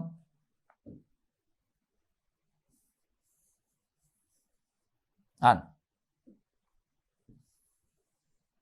මේ අපි ඕගොල්ලන්ට කිව්වේ simple A simple A, simple B simple B, simple C simple C. මේ සුදු සම. එතකොට මේ සුදු සමක් නම් තියෙන මේ තන්නිකරම මොනවද තියෙන්නේ? නිලීනයින දරුවනේ. මේ ඔක්කොම ඇලීල නිලීන ඇලීල තියෙන්නේ. හැබැයි මේකට එක ප්‍රමුඛ ඇලීලයක් ආවොත් capital A simple A, simple B simple B, simple C simple C. මේ සුදු සමට වඩා චුට්ටක් වර්ණය මොකද වෙන්නේ? වැඩි වෙනවා. හයි. එක ප්‍රමුඛ ඇලීලයක් තියෙනවනේ. ඊට පස්සේ capital A simple A, capital B අන්න simple B, simple C simple C. ආන්න දැන් මේකේ ප්‍රමුඛ ඇලීල එකයි තියෙන්නේ. මේකේ ප්‍රමුඛ ඇලීල දෙකක් තියෙනවා. එතකොට මේකටත් වඩා මෙයාගේ හැම තද පාටයි, මෙයාටත් වඩා තව ටිකක් මෙයාගේ හැම තද පාටයි. නේ? Capital A simple A, capital B simple B, capital C simple C. ආන්න ඒක නේද මේ දෙක අතර තියෙන්න පුළුවන් මැද්ද එක. මේ තනිකරම නිලීනයි, මේ ප්‍රමුඛ ඇලීල ටිකක් තියෙනවා. එතකොට capital A simple A, capital B simple B, capital C simple C. මෙයා තමයි අතරමැද වර්ණයක් තියෙන්නේ. අතරමැදි වර්ණය. එතකොට මේක ආපහු යනකොට මොකද වෙන්නේ? තව උඩට යනකොට capital A capital A, capital B simple B, capital C simple C. තව චුට්ටක් වර්ණයමක් එනවද? තද පාට වෙයි. ඊට පස්සේ capital A capital A, capital B capital B, capital C simple C. තව චුට්ටක් වර්ණය තද පාට. ආන්න මෙතෙන්ට එනකොට මොකද වෙන්නේ? Capital A capital A, capital B capital B, capital C තද කළු. පැහැදිලිද? එහෙනම් මෙන්න වර්ණය වෙනස් වෙන විදිහ. මේ ලා පාට සමක ඉඳලා ලා පැහැ සමක ඉඳලා කොටද වෙනස් වෙන්නේ? තද පැහැ සමක් දක්වා අන්න වෙනස් වෙනවා දකින්න පුළුවන් වෙනවා. ලා පාට සමක ඉඳලා තද පාට හමක් දක්වාමක් වෙනවද?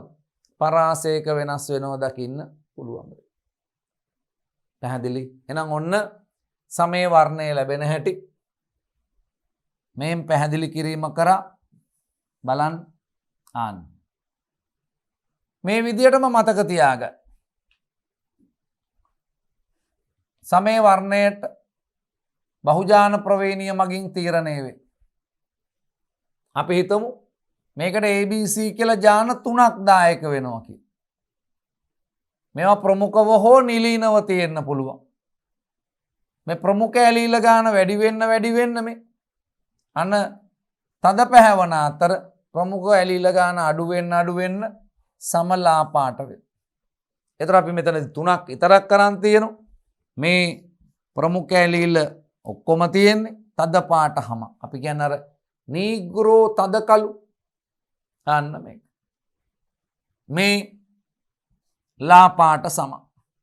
අපිට හම්බෙන සුදු සමක් එහෙමත් නැත්නම් ඉතා ලා පාට සම. පැහැදිලි? මේ විෂම යුග්මකයිනේ. එහෙනම් අපි කියනවා මේ අතරමැදි වර්ණයක් ගන්න ලැබිලා තියෙනවා. මේ අතරමැදි වර්ණයක් ලැබිලා තියෙනවා. පැහැදිලිද? ඔන්න බහුජාන ප්‍රවේණිය මගින් සමට වර්ණය ලැබෙන හැටි.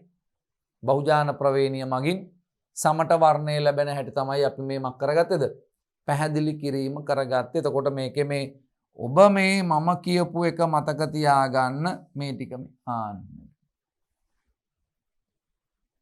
සම්ම තද පහය වෙන්න නම් මේ ඇලීල සැකැස්ම. ලා පාට වෙන්න නම් මේ සැකැස්ම. එතකොට අර අපි ගත්ත භෝග ශාකයක අස්වැන්නත් ඔය විදිහමයි. ප්‍රමුඛ ඇලීල ගාන වැඩි වෙන්න අස්වැන්න වැඩි වෙනවා. ප්‍රමුඛ ඇලීල ගාන අඩු වෙන්න අස්වැන්න අඩු වෙනවා.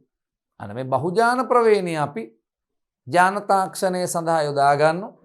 අන්න අපිට පුළුවන් මේ ජාන සංඛ්‍යාව මක් කළාද? වැඩි කරලා භෝග ශාකයක අස්වැන්න මක් කරන්නද? වැඩි කිරීම සිද්ධ කරන්න පුළුවන්. ඒක දැන් නූතන විද්‍යාව යොදාගෙන අපි ඕන තරම් අන්න වැඩි අස්වැන්නක් සහිත ශාක නිෂ්පාදනය කරන්න, වැඩි කිරි පළදාවක් සහිත අන්න දෙනුන් ලබා ගන්න, වැඩි මස් ප්‍රමාණයක් සහිත සත්තු හදා ගන්න. අපි මේ තාක්ෂණය අද වෙනකොට මක් කරනවද? භාවිතා කරනවා. මේවා එතකොට අපිට හම්බෙන බහුජාන ප්‍රවේණික ලක්ෂණ විදියට තමයි අපි කියන්නේ. ගන්න ඊළඟ එකට යමු. මේ බහුජාන ප්‍රවේණිය අපිට මෙන්න මේ විදියට පැහැදිලි කරන්න පුළුවන්. එතකොට බලන්න බහුජාන ප්‍රවේණිය අපිට මේ විදියට පැහැදිලි කිරීම කරන්න පුළුවන්. එතකොට අපි ජාන 3ක් මගින් මේ ලක්ෂණය පැහැදිලි කරනවා මිති. තද කළු හමක් කරන් දෙන්නේ. Capital A capital A capital B capital B capital C capital C. මුහුම්කරණය කරලා තියෙන සුදු එක්කෙනෙක් එක්කම.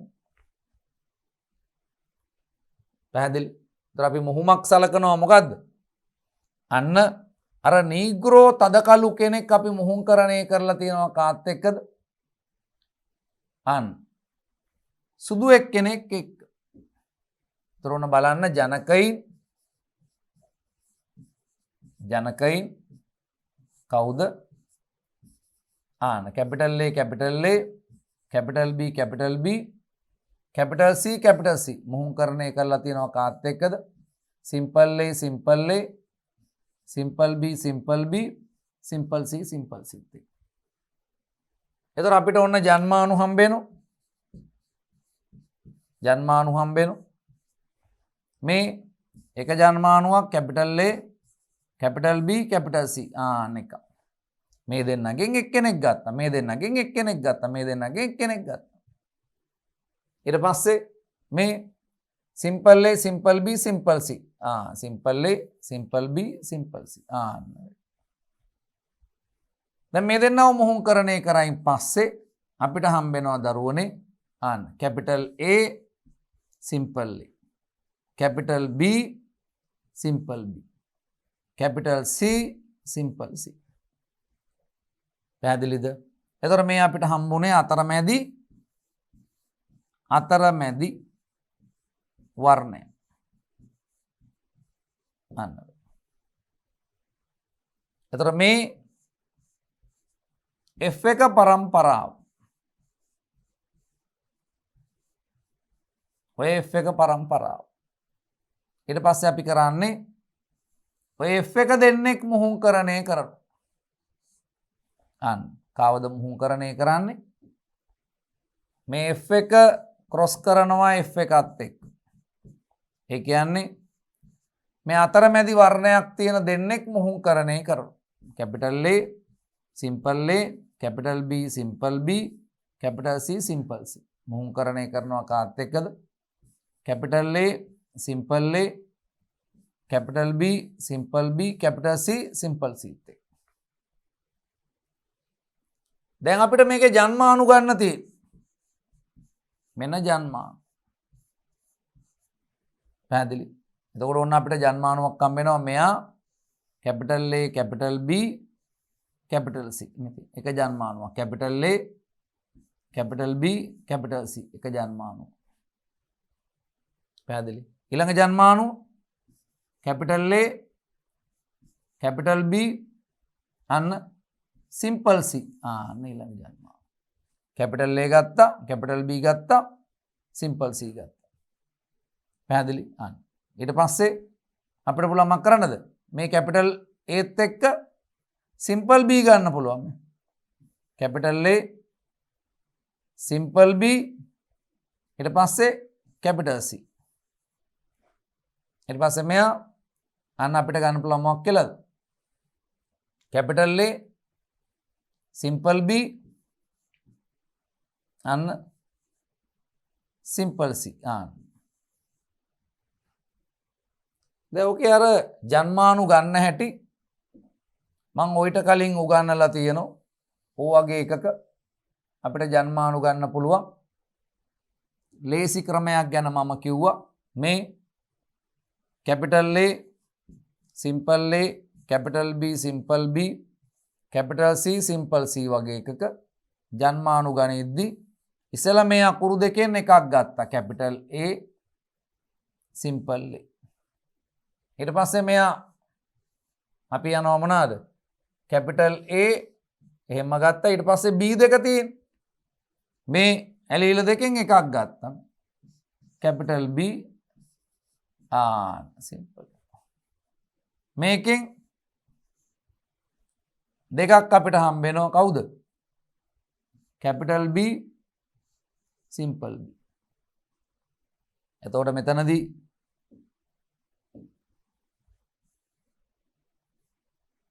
මෙන්න වැඩි simple A capital B simple A simple B. ඊට පස්සේ මෙයාගෙන් දෙකක් අපිට ගන්න පුළුවන්. මොනවද මේ?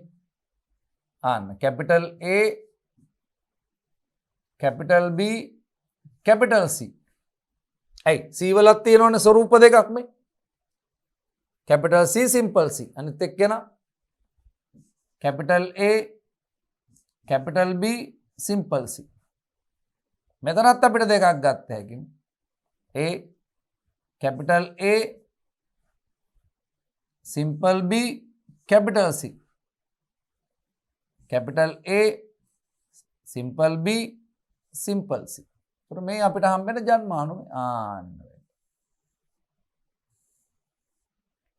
අපි එක තැනකදී ඉගෙන ගත්ත එක මේ ත්‍රිංගී මුහුම මතකද?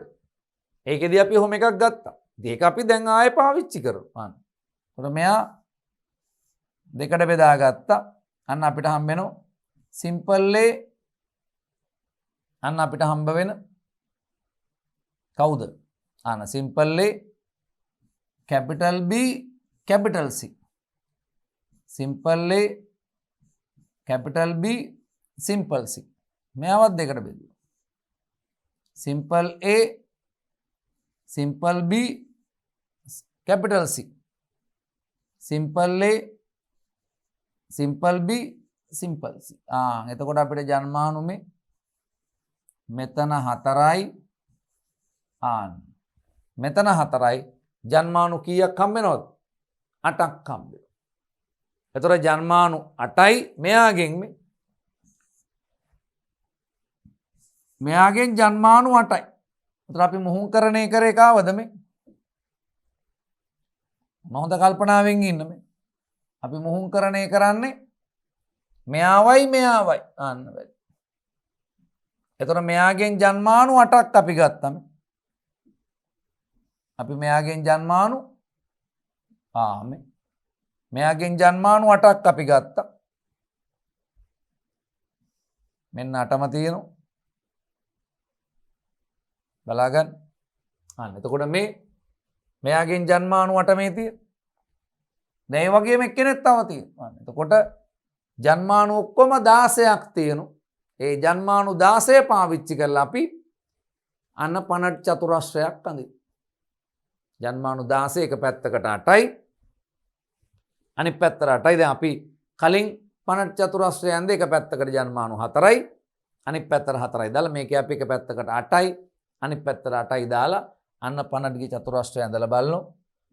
අන්න ඊට පස්සේ අපිට පුළුවන් ඊළඟ පරම්පරාව අරගෙන බලන්න. ඔන්න මුහුණුකරණය ඔයගොල්ලන්ට පෙන්නපු. චුට්ටක් බලන්න. මේ තද හමක් තියෙන කෙනෙක් පවතින්න පුළුවන් ලාපාටම හමක් තියෙන කෙනෙක් එක්ක මුහුණුකරණය කරලා තියෙනවා. අපි ජන්මානු ගත්තා. ජන්මානු අරගෙන F එක පරම්පරාව වරන් බලපුවාම අපි දැක්කා අතරමැදි වර්ණයක් තියෙනවා. එහෙම අතරමැදි වර්ණයක් තියෙන දෙන්නෙක් අපි මුහුණුකරණය කරනවා. පේනවද අපිට හම්බ වෙන්නේ?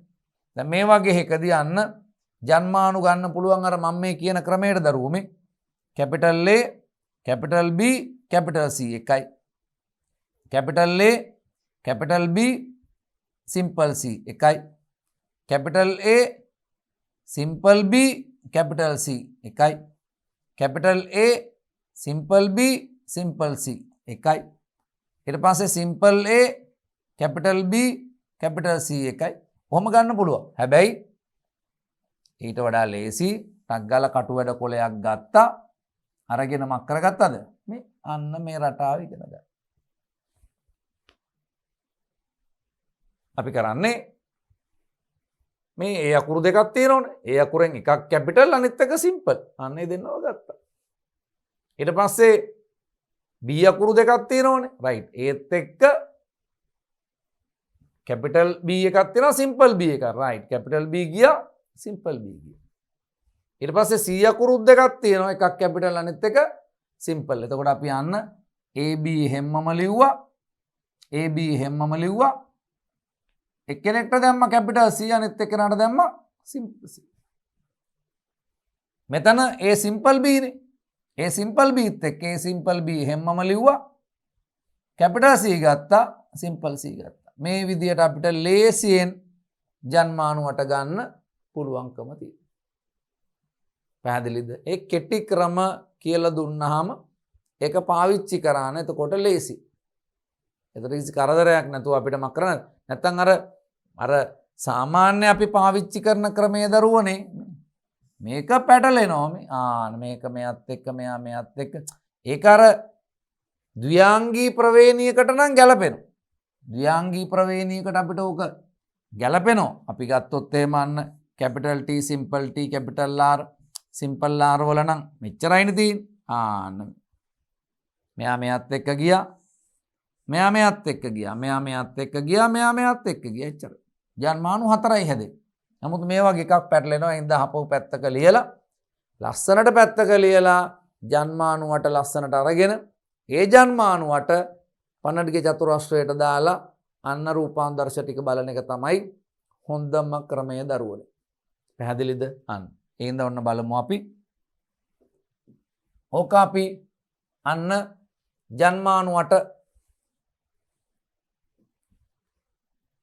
අපි ගත්තා. මෙන්න මම ජන්මානුවටම ඕගොල්ලන්ට රම් පෙන්නලා තියෙනවා මේ. අන්න.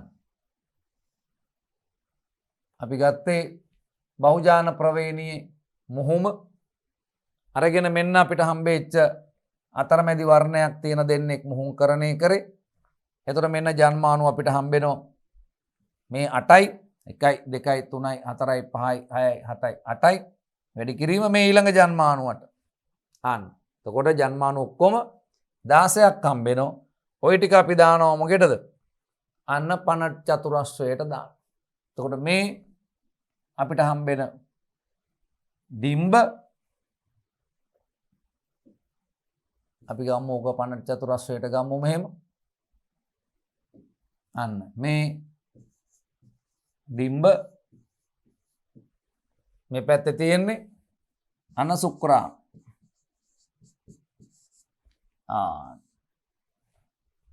එතකොට අපිට මේ හම්බෙනවා දරුවෝ ටික හම්බෙනවා. එතකොට දරුවෝ කොච්චරක් හම්බෙනවද? දරුවෝ අපිට හම්බෙනවා මේ පැත්තට 8යි මේ පැත්තට 8යි 8 වරක් 8 64ක් දරුවෝ හම්බ වෙනවා. එතකොට මේ දරුවෝ අතර අපිට පුළුවන් බලන්න මේ ඇලීල තියෙන සංඛ්‍යාව කොච්චරද? ඇයි? අපි මේ කතා කරමින් ඉන්නේ බහුජාන ප්‍රවේණිය. ඇලීල ගාන වැඩි වෙන්න අදාළ රූපානුදර්ශයේ තීව්‍රතාවය ඒ කියන්නේ හැමේ වර්ණය වැඩි වෙනවා. ඇලීල ගාන අඩු වෙන්න හැමේ වර්ණය අඩු වෙනවා. ඒතර මේගොල්ලන්ට තියනවාද ප්‍රමුඛ ඇලීල? නැහැ. බිඳුවයි. මෙයාට ප්‍රමුඛ ඇලීල 1යි. මෙයාට ප්‍රමුඛ ඇලීල 1යි. පැහැදිලි? මෙයාට ප්‍රමුඛ ඇලීල 2යි. මෙයාගේ ප්‍රමුඛ ඇලීල 1යි. මෙයාගේ ප්‍රමුඛ ඇලීල 2යි. මෙයාගේ ප්‍රමුඛ ඇලීල 2යි. මෙයාගේ ප්‍රමුඛ ඇලීල 1යි 2යි 3යි. මෙයාගේ ප්‍රමුඛ ඇලීල 1යි. මෙයාගේ ප්‍රමුඛ ඇලීල අන්න 1යි 2යි 3යි. මෙයාගේ ප්‍රමුඛ ඇලීල 2යි. මෙයාගේ ප්‍රමුඛ ඇලීල 3යි. මෙයාගේ 2යි. මෙයාගේ 2යි. මෙයාගේ 3යි. මෙයාගේ 3යි. මෙයාගේ 2යි. මෙයාගේ 3යි. මේ දැන් අපිට අංක දාගෙන ගිය හැකිනේ. එතකොට මෙයාගේ කීයක් තියෙනවද? 1යි 2යි 3යි 4යි 5යි 6යි. මෙයාගේ 6යි. පැහැදිලි? මෙයාගේ 1යි 2යි 3යි 4යි 5යි. මෙයාගේ 5යි. මෙයාගේ 1යි 2යි 3යි 4යි 5යි. 3යි 2යි 5යි. පැහැදිලි?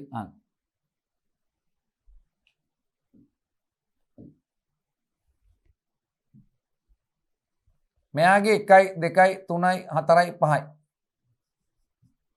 මෙයාගේ 1යි 2යි 3යි 4යි. ওই විදිහට අපිට මේ ඇලීලා තියෙන සංඛ්‍යාවල් දාන්න 1යි 2යි 3යි 4යි. ඒත් අපිට දැනගත්ත හැකි දරුවෝනේ ඔන්න බලන් ඉන්න 1යි 2යි 3යි. 1යි 2යි 3යි 4යි. මං සියල්ල දාන්නේ. පැහැදිලිද? ඔබට අදහස දුන්නාම හොඳටම ඇති. මේ 2යි. මේ 1යි 2යි 3යි. මේ 2යි. අපි හම්බු ලෙස ගමු. 1යි 2යි 4යි.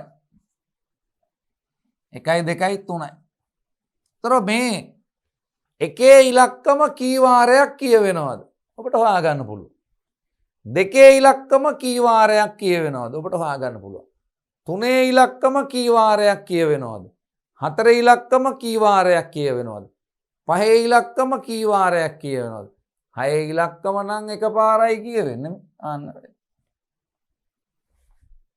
මේ අන්න බිඳුවයි ඇයි මේකේ ප්‍රමුඛ ඇලීල එකක්වත් නැහැ. ඒතර ඔන්න අපි 50 ස්කෝයාර් එක ඇඳලා අපි ඒකේ අන්න රූපානුදර්ශ ටික දාගත්තා. ඉතින් මේකේ හරිය කල්පනාවෙන් කරන්න ඕනේ. එතකොට මේ කැපිටල් A අන්න මේ capital A capital A capital B capital B capital C capital C දැක්ක. මෙයා capital A capital A capital B capital B simple C simple C දැක්ක. දාන්නේ පරිස්සමෙන් ලියලා උග්ග. මේක අරගෙන ඉවර වෙලා මේ ඉලක්කම් ටික සම්පූර්ණයෙන් මේකට දාගන්න. මේ 1 2 මේ 1 2 මේ 1 මේ 3යි. එහෙම අපිට ඉලක්කම් ටික දැම්ම හැකියි. දාලා ඊට පස්සේ අපි යනවා මෙහෙන් බලන්න. ගත්ත F2 පරම්පරාව. ඇලීල 6ම ප්‍රමුඛ වන අවස්ථා ගණන ඔබ දන්නවා 1යි කියලා. කොහොමද දන්නේ? එයි මෙයා විතරයි. ඇලීල 6ම ප්‍රමුඛ වන අවස්ථා තියෙන්නේ 1යි. ඇලීල 5ක් ප්‍රමුඛ වන අවස්ථා. ඒ කියන්නේ පහේ ඉලක්කම දාපු අවස්ථා 6ක් තියෙනවා.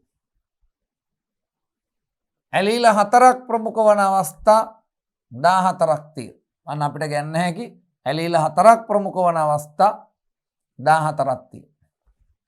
ඇලීල 3ක් ප්‍රමුඛ වන අවස්ථා 20ක් තියෙනවා.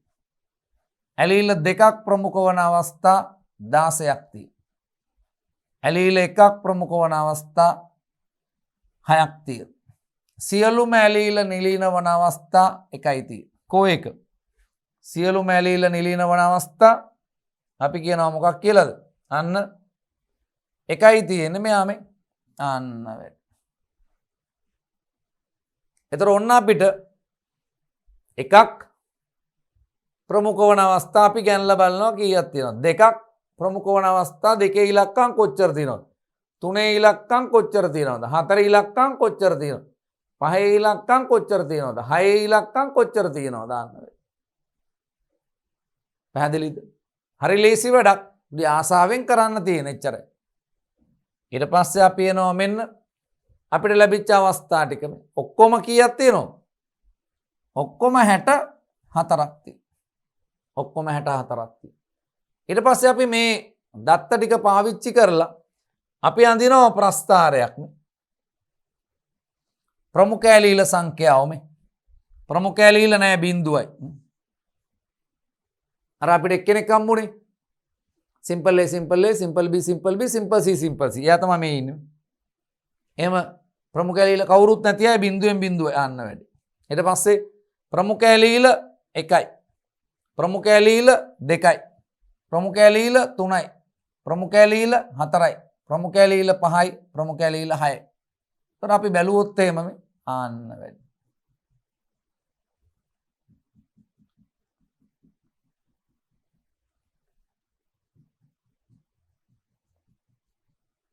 පේනවා අපිට ප්‍රස්ථාරයක් අඳින්න පුළුවන් හරියටම.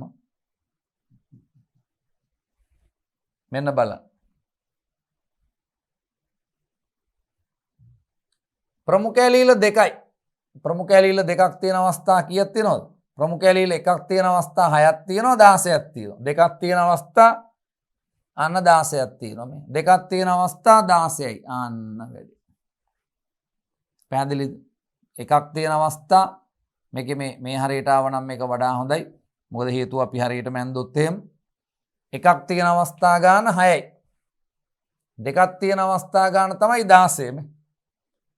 1ක් තියෙන අවස්ථා ගාන 6යි. 1ක් තියෙන අවස්ථා ගාන 6යි. හරි. මේ මෙතන 4 6 මේක 16 නෙවෙයි. අන්න 4 6 8 10 අන්න. එතකොට 2ක් තියෙන අවස්ථා ගාන හරි මේ අන්න 16. 3ක් තියෙන අවස්ථා ගාන බලන්න. ඇලීල 3ක් ප්‍රමුඛ වන අවස්ථා ගාන 20යි. ඇලිල 3ක් ප්‍රමුඛ වන අවස්ථා ගාන 20යි. ඇලිල 4ක් ප්‍රමුඛ වන අවස්ථා ගාන 4ක් ප්‍රමුඛ වන අවස්ථා ගාන 14යි. 4ක් ප්‍රමුඛ වන අවස්ථා ගණන අන්න 14යි. ඊට පස්සේ 5ක් ප්‍රමුඛ වන අවස්ථා ගණන 6යි. 5ක් ප්‍රමුඛ වන අවස්ථා ගණන මේ අන්න මේ කෙලින්න යන අන්න තේරෙනවද වැඩි? ඊට පස්සේ 6ක් ප්‍රමුඛ වන අවස්ථා ගාන 1යි අන්න. එතකොට අපිට මේ ටික අපි මේ ලකුණු කරපු ටික මේ අන්න අපි ප්‍රස්ථාරයක් අඳින්න පුළුවන්. එතකොට අපි x අක්ෂයට ගත්තේ ප්‍රමුඛ ඇලීල සංඛ්‍යාතය කියන්නේ දරුවනේ කී වාරයක් කියවෙනවද? ඇලීල එකක් තියෙන අය කී වාරයක් ආන්න. එතකොට මේ සංඛ්‍යාතයේ මේ පැත්තට ගත්ත ප්‍රමුඛ ඇලීල අපිට ලැබෙනවා ප්‍රස්ථාරයක් මොකද්ද? ප්‍රමත ව්‍යාප්තියක් ලැබෙන. පැහැදිලිද? අන්න. එතකොට මෙතන සංඛ්‍යාතය එපා ප්‍රමුඛ ඇලීල සංඛ්‍යාවනේ දරුවෝ.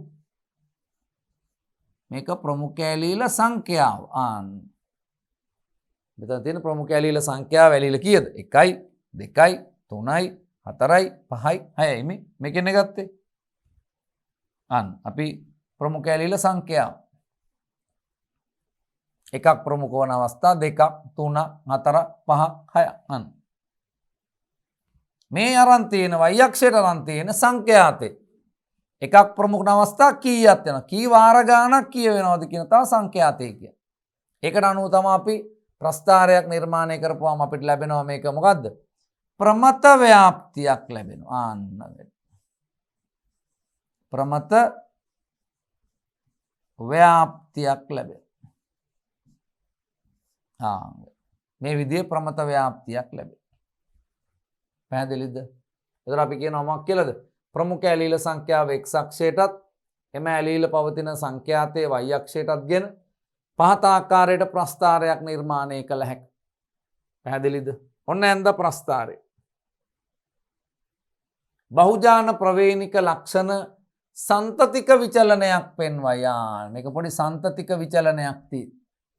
ලක්ෂණයක තීව්‍රතාවය x අක්ෂයටත් එම ලක්ෂණය පෙන්වන පුද්ගලයන් සංඛ්‍යාතේ වාර ගන්න y අක්ෂයටත් ගෙන ප්‍රස්ථාරයක් නිර්මාණය කළ විට එය ප්‍රමත ව්‍යාප්තියක් පෙන්වයි. අන්න ওই විදිහ එකක් මේ අපි කියන්නේ මොකක් කියලාද? අන්න මේකේ මේක තමයි මධ්‍යේනේ. මේ දෙපැත්තට ගිහිල්ලා තියෙන්නේ. මේ මධ්‍යේන අගයට වඩා ඔබ බලන්න ඔබේ පන්තියේ ළමයින්ගේ උස අරන් බලපුවාම මොකද්ද ලැබෙන්නේ? පන්තියේ දරුවන්ගේ උස අරන් බලපුවාම අපි පන්තියේ ළමයි 40ක් ඉන්නවා නම් 40 දෙනාගේ උසවල් ටික එකතු කරලා 40න් බෙදපුවාම අපිට එනවා මධ්‍යේන උස. මේ තියෙන්නේ. ඒ මධ්‍යේන උසට වඩා උස අඩු අයත් ඉන්නවා, උස වැඩි අයත් ඉන්නවා. පැහැදිලි. එතකොට මෙන්න මේ දෙපැත්ත බොහොම අඩු සංඛ්‍යාවක් නියෝජනය කරන්න. ආන්න බලන්න. ඉතින් පන්තියේ බයොලොජි ප්‍රශ්න පත්‍රයේට ළමයින්ගේ ලකුණු අපිට ගන්න පුළුවන්. ඒත් මෙහෙම එකක් ලැබෙන්නේ. ආන්න. බයොලොජි ප්‍රශ්න පත්‍රයේට ටර්ම් ටෙස්ට් එකේ අන්න ලකුණු අපිට ප්‍රස්ථාරගත කරපුවාම ලැබෙන්නේත් මෙහෙම ප්‍රමත ව්‍යාප්තියක්. මේ මැදේනේ අර ගොඩාක් අඩු ළමයි බයෝ පේපර් එකට ගොඩාක් අඩු ළමයි ටිකයි ඉන්නේ. බයෝ පේපර් එකට ගොඩාක් වැඩියෙන් ගන්න ළමයි 95 නේ 90 අන්න එහෙම ළමයි ටිකයි නාන්න වැඩි. ඒක තමයි මේකේ ස්වරූපය, මේ ප්‍රස්ථාරයේ ස්වරූපය ඒක. අන්න. ඒතර මේ අදාළ බහුජාන ප්‍රවේණික ලක්ෂණේ වැඩියෙන්ම පෙන්වන සංඛ්‍යාව හා අඩුවෙන්ම පෙන්වන සංඛ්‍යාව ඉතා අඩු වගයක් ගනිමි. මේ පැත්තයි ඉතා අඩු වගයක් ගන්න. පැහැදිලිද? අන්න. ඕක අපි පෙන්නනවා ලස්සන ප්‍රස්ථාරයකින්. අන්න. එතකොට මේ ලක්ෂණයේ තීව්‍රතාවය උස වෙන්න පුළුවන්. බුද්ධි මට්ටම වෙන්න පුළුවන්. අන්න පතෝල කරලක දිග වෙන්න පුළුවන්. බයලොජි ප්‍රශ්න පත්‍රයට ළමයි ලබාගත්ත ලකුණු වෙන්න පුළුවන් ඕන එක. මේ අපි ඒක කියනවා සංඛ්‍යාතය ආන්න. එතකොට මේ මධ්‍යයනේ මේක තමයි මධ්‍යයනේ අගය. පැහැදිලි? අන්න අපි පාවිච්චි කරනකොට x බා කියලා ඒවා ජීව විද්‍යාවට ඕනේ. ඒ මධ්‍යයනේ දෙපැත්තේ තමයි අන්න දකින්න පුළුවන් වෙන්නේ මේ මධ්‍යයනයට වඩා වැඩි පැත්ත මේ අඩු පැත්ත. එතකොට ඒකෙන් අර අන්ත දෙක අඩුම සංඛ්‍යාවක් නියෝජනය කරන්න. මේ වැඩිම තීව්‍රතාවයක් පෙන්වන සංඛ්‍යාවත් අඩුයි අඩුම තීව්‍රතාවයක් පෙන්වන සංඛ්‍යාවත් මක් කියලා දෙනවද? අන්න අඩු වෙලා තියෙනවා. එතකොට ඔය අපි සාකච්ඡා කරේ බහුජාන ප්‍රවේණිය පිළිබඳ පූර්ණ විග්‍රහයක් ඔබත් එක්ක අපි සාකච්ඡා කරා. අන්න මෙන් බලන්න බහුජාන ප්‍රවේණිය පිළිබඳවයි අපි මේ සාකච්ඡා කරගෙන ආවේ. ඒකෙදි මේක කොහොමද මේක තීරණය වෙන්නේ කොහොමද කියන කාරණේ පැහැදිලි කරගෙන අපි දීර්ඝ විස්තරයක් අරගෙන ආව බහුජාන ප්‍රවේණි. ජාන යුගලකට වඩා වැඩි සංඛ්‍යාවක සමුච්චිත ප්‍රකාශනයක් බහුජාන ප්‍රවේණි. එතකොට අපිට හම්බ වෙන මේ උදාහරණ අපි අරගෙන ඊට පස්සේ අන්න මේක කොහොමද වෙන්නේ කියලා පැහැදිලි කරගෙන මුහුණුකරණයක් මගින් බහුජාන ප්‍රවේණි අරගෙන මෙතනදී අපි අන්න මේ මානව සමේ වර්ණයට අදාළව මේක කොහොමද પરම්පරාගත වෙන්නේ කියලා ඊට පස්සේ එකෙන් අපි සංඛ්‍යාතය අරගෙන අපි අවස්ථා ටික ඇලීල ටික ඒවා කියවෙන වාර ගන්න අරගෙන ඒකෙන් අපි ප්‍රස්ථාරයක් නිර්මාණය කළා. අන්න ඒක අපිට ප්‍රමත ව්‍යාප්තියක් හම්බුණා. පැහැදිලි ප්‍රමත ව්‍යාප්තියක අපි කියනවා මේ වැඩියෙන්ම ලැබෙන සංඛ්‍යාවයි අඩුවෙන්ම ලැබෙන සංඛ්‍යාවයි තියෙන්නේ බොහොම පුංචි ප්‍රමාණයක් කියලා අපි හොයාගත්තා. පැහැදිලිද? අන්න ඒ මේ හම්බෙන සිද්ධාන්තයත් එක්ක පැහැදිලිද? එහෙනම් මෙන්න මේ කාරණේ ඉතා වැදගත් වෙනවා.